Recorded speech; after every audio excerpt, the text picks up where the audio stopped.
Hey everybody, this is a video on how to install a boost gauge in any Polaris FST or any turbo sled, or how to install a boost gauge in general for anything that's that's turbocharged. Alright, so what I did, I went out and picked up this boost gauge. It's also a boost and vacuum gauge. I actually picked up a Harbor Freight for 20 bucks. The item number is 98478. So it's a 2-inch gauge, and again, it was 20 bucks. So what you need to do is when you drill a hole through the console, you're gonna want a 2-inch hole saw with a pilot on it, and just mount this up in your drill, and you're gonna go nice and slow. So what I did is, as far as locating the hole in the console, because again, you only get one shot at this. So what I did is I took a hole saw, I took a scrap piece of material, and I drilled it just so I wanted to make sure I wasn't going to be any bigger than 2 inches in case the hole saw is doing going out around or anything like that. So what I left me was a nice plug. So what I did is I used this plug to kind of locate it within the console, as far as getting it centered, and then what I did is I just used an awl to make the center point on the console, and then I just drilled the hole. So doing it that way, there's really no guesses and no concerns that you're going to screw it up or anything like that. Because on the FST, on that particular console, you do have some limitations as far as where you can mount the light, not the light, but the gauge in the console. Because there's a restriction for the light pod on the left-hand side. So when you do your hole, it's got to be kind of up and kind of to the right of the speedometer. So I'll show you that once I drill the hole. So okay, so as far as getting access to the behind the cluster and everything else, what you have to do is you have to remove this panel, right? So there's a screw here, a screw. There's a screw over there. There's a screw over there. And then there's another screw up there. So pay attention when you take this thing apart, because it does kind of go on a specific way. I've had it off before, and if it's your first time, you may have some trouble getting it back on. So let me show you what the trick point is. So let's go around to the other side. So what it is, if you're not paying attention when you go to put this thing on, this plate, or whatever you want to call it, this cover, actually mounts underneath this grill vent. Now when you go to put it back on, the kind of like the normal way you would think that would go on is this tab actually goes underneath, but it actually doesn't. It's kind of tricky to get it up there, but this does go up over this. So just one thing to pay attention to, because otherwise when you go to put it back on, you will definitely be fighting with it. So again, there's just another screw there, and there's one up at the top right there, and just zip those screws off, and once you do that, it'll come right off. Okay, now that you have the hole drilled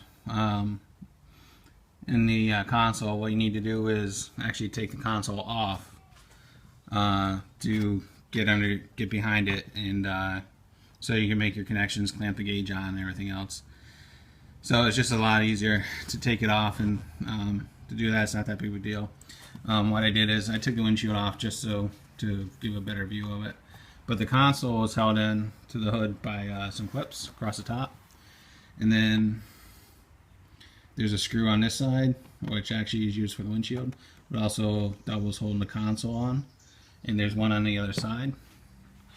And what you need to do is open up the hood, and what you want to do is take the two screws that hold the headlight adjuster to the console off, and then take that screw out right there, and then there's another corresponding one on the other side, and then you're going to take that screw out of the top, and you're going to take that one out of that side as well. Once you do that, the whole thing's going to come right out. So as you can see, pretty much falls right out. So once you do that, you have pretty much all the access you need to make your connections, mount the gauge, and everything else. Okay, so here is the console with the gauge installed. So what I'm using is the same 3mm line that I used in replacing the reference hoses, and the clamp is mounted on there, and I just had to spread it out a little bit so it caught the flange on the back of the console. So here it is with it installed, centered up and everything else. So I'll show you where the electrical connections are going next. Okay, so as far as electrical connections, essentially you have two. You have a ground and a 12-volt source for the backlighting on the gauge. So what Polaris has actually done for you is on the right-hand side there's a ground coming off the light, and so you're just going to take a bullet connector, attach it to your wire, and just plug that in. And then this particular gauge has two wires for whatever reason. So I just crimped them together, put them in a spade terminal, and then on the back of the headlight there's actually a accessory plug that had been used if you put in the projector headlight. And the one you're going to want to tap into is the one with the red with the white tracer, and you just slide in there with the your spade connector, and that pretty much for the electrical. So if we look, so now we turn the sled on, the gauge now has power, and so this one has 6 or 7 colors that cycles through it. So that's it for the electrical. That's pretty basic. So now I'll show you where you're going to plug in the hose into the reference line. Okay, so now as far as the routing the actual line coming out of the gauge, what I did is I took it and I actually ran it down the existing wire loom, just cutting all the wire ties and going down, and essentially snaking it down through the wire loom and down by the belly pan, down over by the side, and then make the break underneath the charge tube from the turbo, and then making a cut in the reference line that goes to the blow-off valve, or what Polaris calls the dump valve, right there.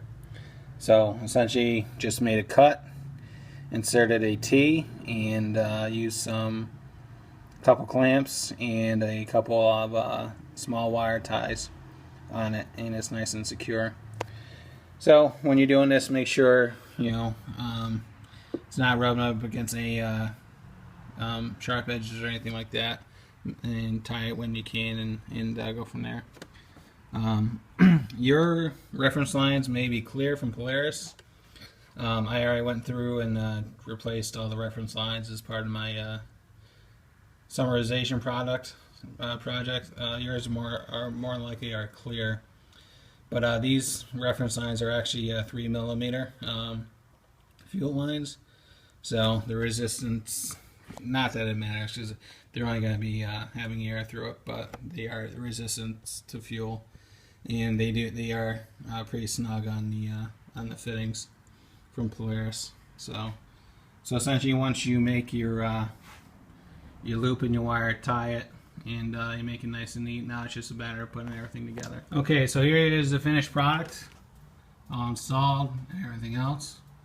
So what I'm going to do is I'm going to start it up, and what you're going to see is, because this is a vacuum gauge as well, you're actually going to see it pulling a little bit of vacuum when it first starts up. It's completely normal.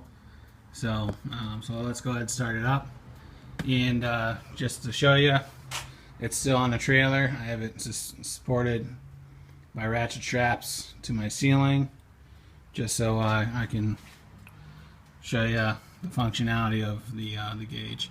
So So let's go ahead and start it up.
So essentially that's it.